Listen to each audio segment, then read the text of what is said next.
សូមថ្វាយបង្គំ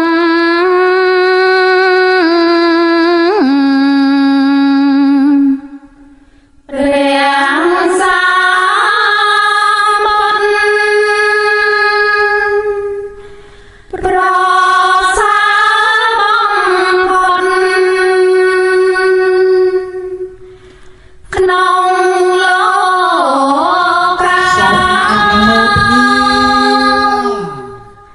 ជាគ្រូនៃមនុស្សនឹង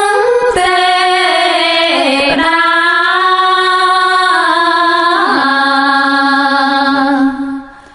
ទ្រង់ត្រាំទេសនា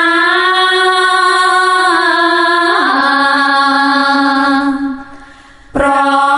ដៅសន្នចង់អល់ឲ្យដា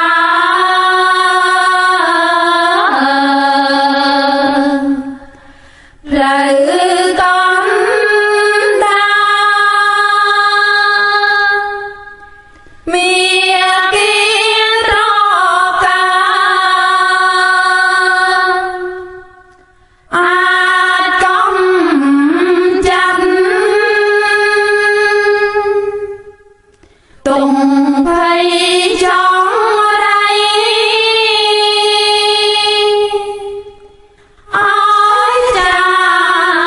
យបាត់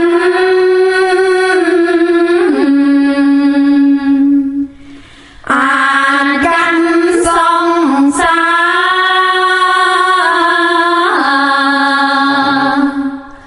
ររាំងតុងបានសាសនាព្រះអង្គនៅសងថ្ងៃសន្មាននិស័យពីបុរាណរឹងរៀនប្រឹងស្ដាប់ចេះចាំបានកាន់តាមលំអានបានក្ដីសុខអិនមានសុខណា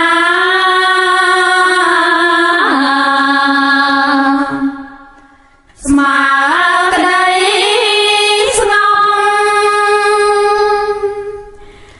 បានចំត្រឹមសុខឃ្លាតកា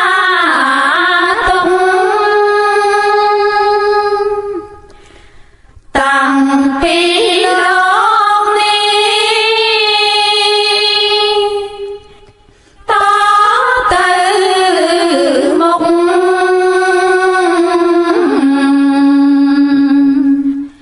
ក្ដី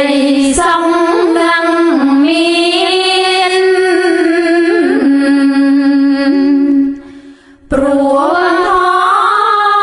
ស្ងប់ខ្ញុំសូ